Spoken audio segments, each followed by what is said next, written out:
پناہ مانگتا ہوں میں اللہ کی شیطان مردود سے۔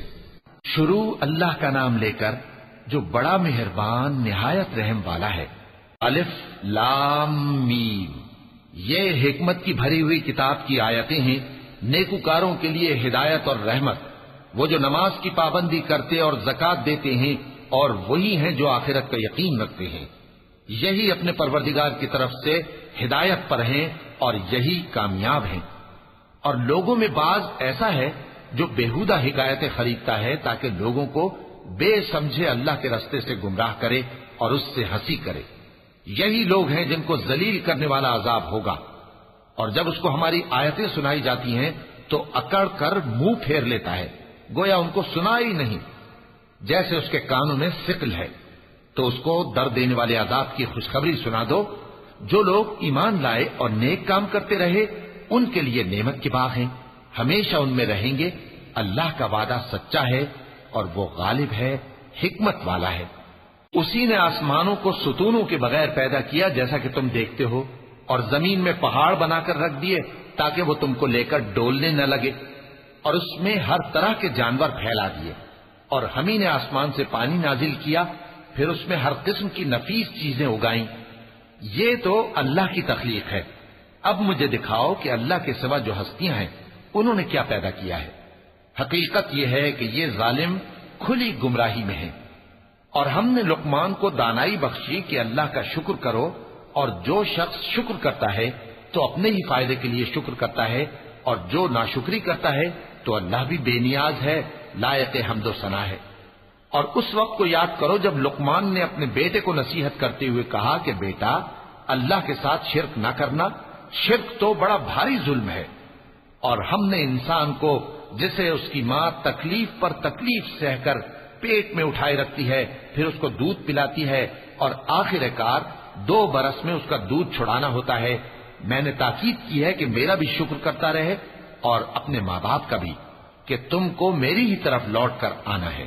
اور اگر وہ دونوں تجھ پر زور ڈالیں کہ تو میرے ساتھ کسی ایسی چیز کو شریک کرے جس کا تجھے کچھ بھی علم نہیں، تو ان کا کہا نہ ماننا، ہاں دنیا کے کاموں میں ان کا اچھی طرح ساتھ دینا، اور جو شخص میری طرف رجوع لائے اس کے رستے پر چلنا، پھر تم کو میری طرف لوٹ کر آنا ہے، تو جو کام تم کرتے رہے ہو سب سے تم کو آگاہ کر دوں گا۔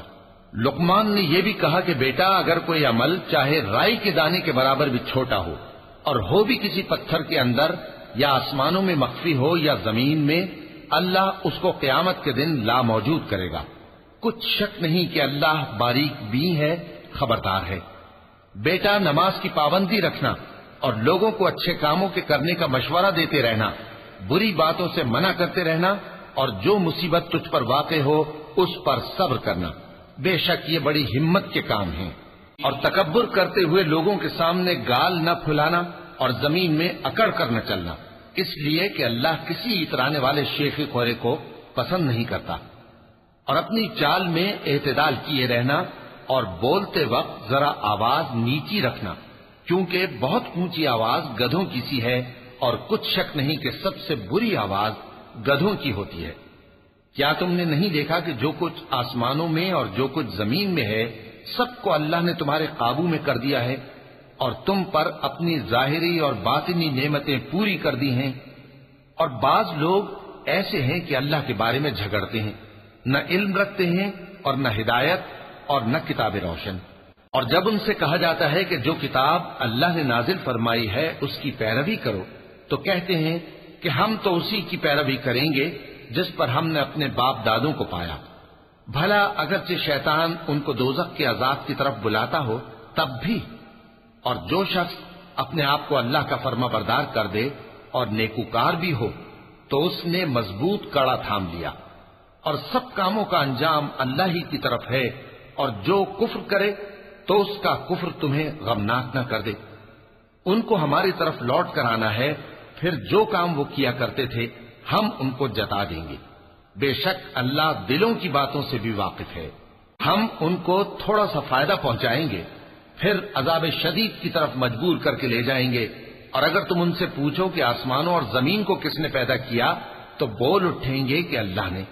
کہہ دو کہ اللہ کا شکر ہے، لیکن ان میں اکثر سمجھ نہیں رکھتے۔ جو کچھ آسمانوں اور زمین میں ہے سب اللہ ہی کا ہے. بے شک اللہ بے نیاز ہے، لائق حمد و ثنا ہے. اور اگر یوں ہو کہ زمین میں جتنے درخت ہیں سب کے سب قلم ہو اور سمندر کا تمام پانی سیاہی ہو اور اس کے بعد 7 سمندر اور سیاہی ہو جائیں تو اللہ کی باتیں یعنی اس کی صفتیں ختم نہ ہوں. بے شک اللہ غالب ہے، حکمت والا ہے. اللہ کو تمہارا پیدا کرنا اور جلا اٹھانا ایک شخص کے پیدا کرنے اور جلا اٹھانے کی طرح ہے. بے شک اللہ سننے والا ہے، دیکھنے والا ہے. کیا تم نے نہیں دیکھا کہ اللہ ہی رات کو دن میں داخل کرتا ہے اور دن کو رات میں داخل کرتا ہے، اور اسی نے سورج اور چاند کو کام میں لگا رکھا ہے، ہر ایک وقت مقرر تک چل رہا ہے. اور یہ کہ اللہ تمہارے سب اعمال سے خبردار ہے. یہ اس لیے کہ اللہ کی ذات ہی برحق ہے، اور جس کو یہ لوگ اللہ کے سوا پکارتے ہیں وہ سب باطل ہے. اور یہ کہ اللہ ہی عالی رتبہ ہے، گرامی قدر ہے. کیا تم نے نہیں دیکھا کہ اللہ ہی کی مہربانی سے کشتیاں سمندر میں چلتی ہیں تاکہ وہ تم کو اپنی کچھ نشانیاں دکھائے؟ بے شک اس میں ہر صبر کرنے والے، شکر کرنے والے کے لیے نشانیاں ہیں. اور جب ان پر سمندر کی لہریں سائبانوں کی طرح چھا جاتی ہیں تو اللہ کو پکارنے اور خالص اس کی عبادت کرنے لگتے ہیں. پھر جب وہ ان کو نجات دے کر خشکی پر پہنچا دیتا ہے تو چند ہی لوگ انصاف پر قائم رہتے ہیں، اور ہماری نشانیوں سے وہی انکار کرتے ہیں جو عہد شکن ہیں، ناشکر ہیں. لوگوں اپنے پروردگار سے ڈرو اور اس دن کا خوف کرو کہ نہ تو باپ اپنے بیٹے کے کچھ کام آئے اور نہ بیٹا باپ کے کچھ کام آ سکے. بے شک اللہ کا وعدہ سچا ہے. پس دنیا کی زندگی تم کو دھوکے میں نہ ڈال دے، اور نہ وہ بڑا فریب دینے والا شیطان تمہیں اللہ کے بارے میں کسی طرح کا فریب دے. اللہ ہی کو قیامت کا علم ہے، اور وہی مے برساتا ہے، اور وہی حاملہ کے پیٹ کی چیزوں کو جانتا ہے. اور کوئی شخص نہیں جانتا کہ وہ کل کیا کام کرے گا، اور کوئی شخص نہیں جانتا کہ کس سرزمین میں اسے موت آئے گی. بے شک اللہ ہی جاننے والا ہے اور خبردار ہے.